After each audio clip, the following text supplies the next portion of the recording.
Welcome. Thank you very much for being here. Just as a heads up, I'm a little bit sick, so I'm on two editions of DACH. So excuse everything I'm saying here. When Max and I talked, I think 3 weeks back about the topic of this evening, I pitched him, let's do hiring and sales. It's been a big topic in HubSpot for almost 2 years. I was totally pumped about this. I wanted to have this. I will still want to do this. We have hired so many people. I know what I'm doing there, except for 2 guys who recently resigned and are still here. No heckling. Dieter, I see you somewhere. Dominic, yeah, as well. Anyway, and then he said, let's do big deals. And I was like, yeah, big deals, right. HubSpot is a small, medium, high transactional enterprise company, barely selling any enterprise deals. And I said, yeah, let's do this. We actually sold back then in November a 6-figure deal. And I said, yeah, that's good. I sold six-figure deals, so let's get back in there. The first thing I did, then last week, when we talked again, I said, okay, let's get this going. I looked up what kind of sales methodologies are out there. And I hit Google and looked it up, and I found the obvious regular HubSpot article about 11 different sales methodologies, which was very helpful already. By the way, that's the agenda. We start with sales methodologies. And then we go through HubSpot sales process so far, and coming up next, value selling as one of my favorites, and then what else is important. And I looked it up and I found another article I strongly recommend. Take the note. There is a very nice article from Gong out there. You know Gong, it's a call recording app we are actually using. It's really helpful. And they had an article with 14 sales methodologies. But the interesting part of these were that they actually described what is a useful sales methodology for your organization, for your size, for your product. This was really helpful, and I put this together because I was thinking about this, and the question is why. I have worked in inside sales organization and field sales organization, and I have learned 4 different sales methodologies, and sometimes it feels a little bit forced. Sometimes you try to implement methodologies with a huge learning curve, it costs you a shitload of money, and then it doesn't really fit.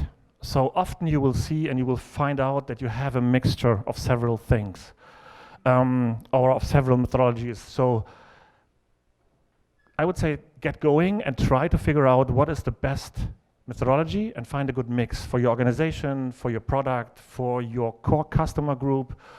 If you want to go enterprise sooner or later, or in the lower enterprise area, it really helps to formulate a sales process which is important for you to have a repetitive thing, how to become a successful company and sell more and more.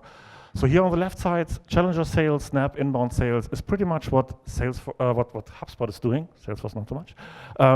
What HubSpot is doing, it has been for us when I started within HubSpot, when we were only a kind of marketing suite.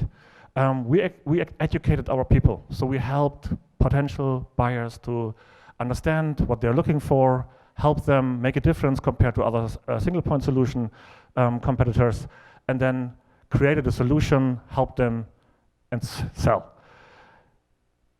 This in the middle, solution selling, value selling, spin selling, is based on this kind of heavy questioning stuff, but it's a little bit more strategic. So it helps us at the moment to go a little bit enterprise and to start going enterprise. So we are starting to have a mix of both.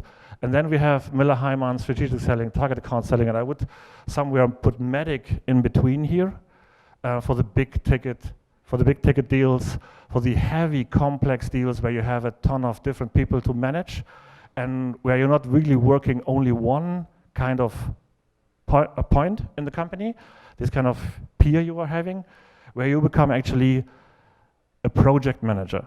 In these kind of areas, you're running a sales cycle, that's important. You have a clear sales cycle written and somewhere. And in this area, you become a project manager with an underlying sales process, of course, but this is more managing a process, managing different departments, Julian showed this very nicely in this kind of allocation between different people working together. And you as a sales rep, you manage these people, you manage different parties, resources to get this thing done. So we are somewhere here at the moment in the middle. And I'll show you what HubSpot sales process looked like so far. So this is a very simple 4-step process. We had a kind of connect call where we made sure band criteria, okay, this could be a fit. They have actually a good need for us. And we did a very long so-called IMA, inbound marketing assessment call, 45 minutes, qualifying everything, quantifying everything, and doing a ton of questions. Some tips and some suggestions.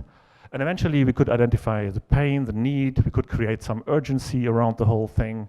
And the people we talked to, online marketing head-offs, understood what we can do. They understand what they can, how they can use HubSpot as a proper solution. We went to a demo, just showing a couple of showcases, and then we were immediately in a closing motion. So this does still work for us. So we are somewhere 26 days at the moment. Average sales cycle helps a lot. Yeah. So this is a very strict process. 4 steps. We don't do anything else. Of course, sometimes there are a few more steps, but usually this is our sales process. Now, this worked for us because we had a marketing kind of suite. And for 2 years now, HubSpot is developing into a platform. We have a CRM, a commercial solution for CRM. We have a service platform. We have an ecosystem with 200 single point solutions added into our product. And we are having an enterprise suite on top of everything. So we can actually sell into lower enterprise companies with 5,000, 10,000 employees and stuff. So 4-step process is not going to work here any longer, meaning we have now this. This is not a very well developed kind of process. This is a kind of first draft our corporate sales team put together a few months back. And they were pretty intimidated by this. They said, okay, this is what we are dealing with now. We have the responsibility to identify our stakeholders, buying centers. We have sales engineers heavily involved. We have a tech call. We need to partner to do the heavy lifting on the ground, do all the specs, the preparations, the rollouts, the trainings. We need to manage this partner while we are trying not to lose contact to the customer. We have a demo, we have a POC phase, we have annoying people from legal and from procurement. We need to sign this thing. And overall, our sales reps trained on this 4-step model try to adopt into this one now. So this is the big challenge, how we are selling actually into these kind of 6-figure deals. It works. It needs a lot of this, so to say, I call it boardroom certification from our reps. So they need to learn how to speak to C-level persons in a way they have never spoken to. And they need to actually bring these executives together. Julian showed this as well. Let's let executives talk to each other. It's a way more complex and longer sales cycle, way more touch points, several decision makers and stakeholders are involved. People we have never talked to this before, but like legal and procurement, very difficult to deal with partially. We involve partners to do, as I said, the heavy lifting, and the triangulation of communication between partners, us, and the customer is important as well, because you don't want to lose the driver's seat. You want to be in the negotiation part. If you let the partner do whatever they are doing, you lose touch, and you lose actually the control about the deal. So this is another kind of operational excellence we need to train. The whole sales process management turns eventually in a project management situation for our reps, which is new as well, because then you lose the velocity part. 26 days is not the case any longer.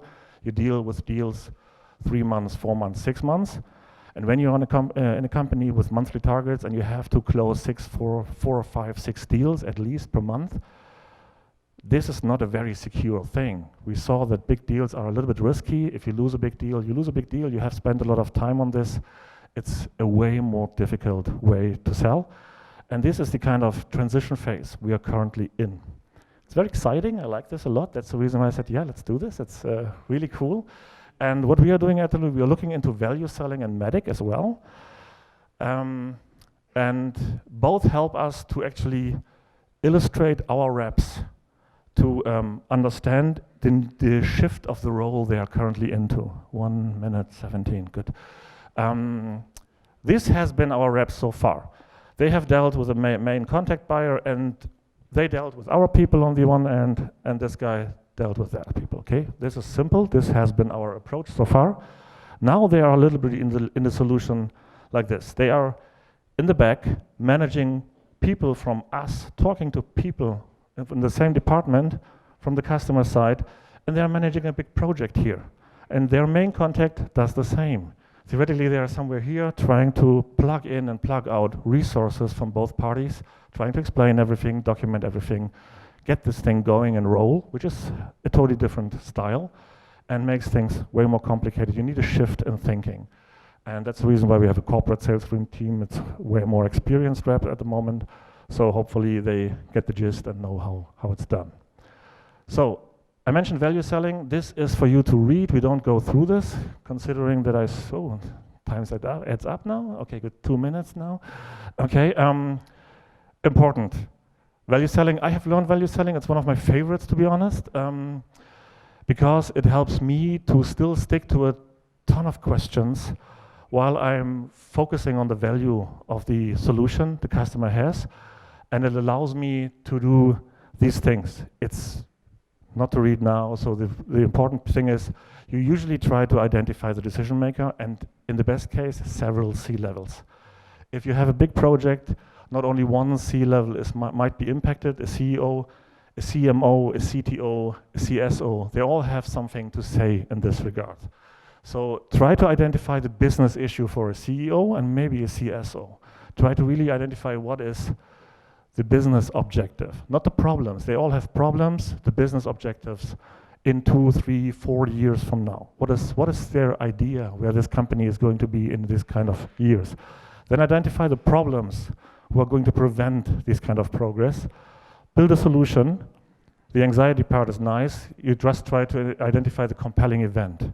Don't push too hard on the anxiety questions. It breaks rapport. But know the compelling event, what happens if they don't implement the solution, if they don't use or solve the problems, if they don't get their business issue done, if they don't achieve this. So this is the question you're looking for here. And then based on this, create some value, not just the business value, that's important. Figure out what is the personal value for this particular person as well. And not just for the C-level guys, for all the other stakeholders you're talking to who are somehow working with you on the project, while the C-level guys have endorsed you and your team to get the solution done. Figure out what is in for them from a personal value with the new solution. It really helps to get these champions going for you and to really learn what you're trying to educate them and how you position yourself in a very complex stakeholder and buying center situation. The personal value helps a lot. I learned this a lot. I was focused always here. Personal value helps.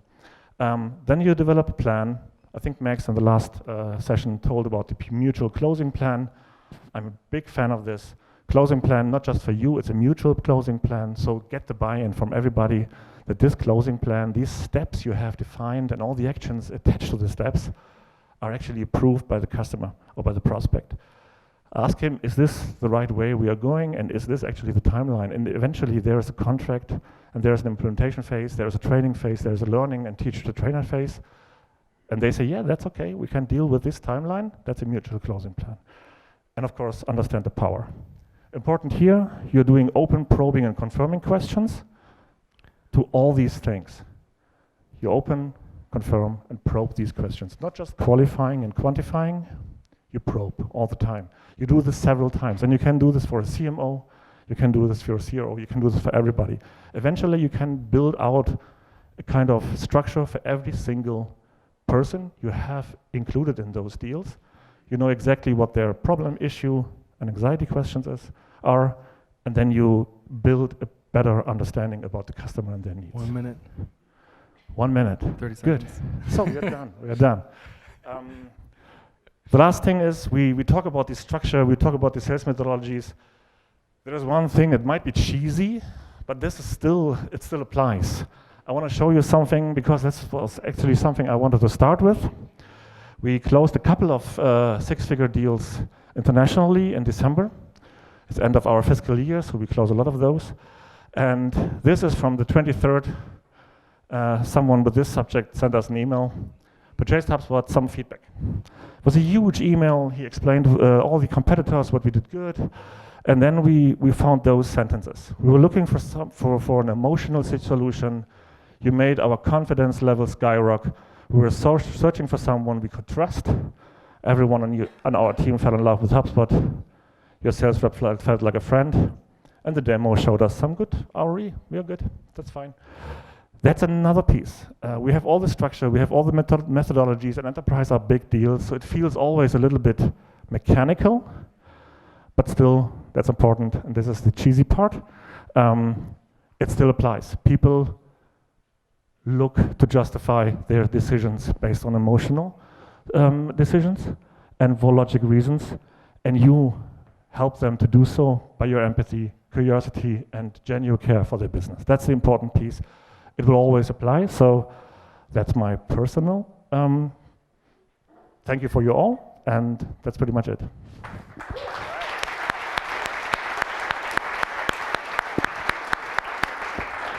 Still time for questions? We'll take maybe 2 questions.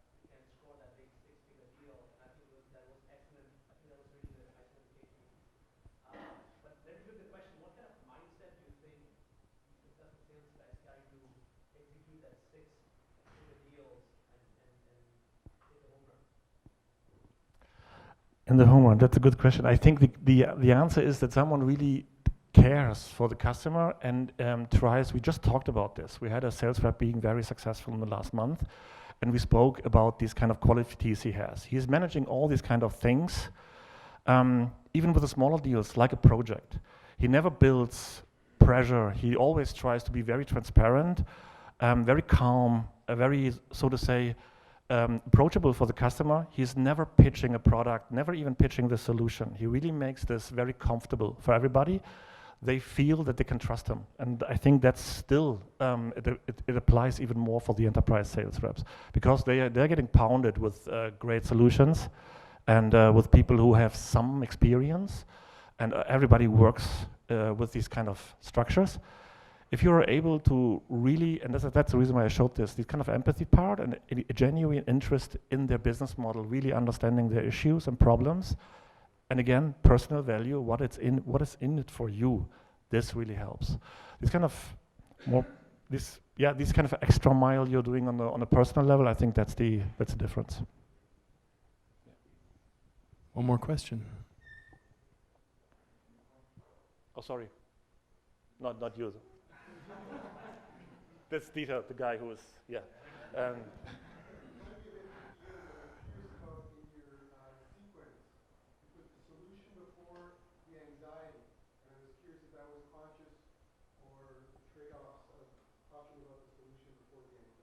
Yeah, that's unfortunately just the wrong kind of lineup. You try to detect this in the first qualification. If you go through this kind of value selling, then this is a cascade of questions with the probing and confirming. And with the probing, you check on the anxieties, because then you actually identify the compelling event. You always push for the question, what is happening if you don't get this, if you don't achieve this? What is actually happening? Because you know the business issue, you know where these companies want to be in 1, 2, 3 years. Actually, you refer to this, you tie back all the time in this. What is happening when you don't achieve this? Are you still the CEO or not? What is happening to your organization? We all know if the revenue is not coming, everything falls apart, right? The stress is there on everybody, marketing, sales, whatever. If they don't achieve this, what is happening? You create urgency around these kind of questions, and the compelling event is always something you can refer to. That's all. Third question? All right, that's it. That's it, oh, sorry. Wait. Yeah, sorry.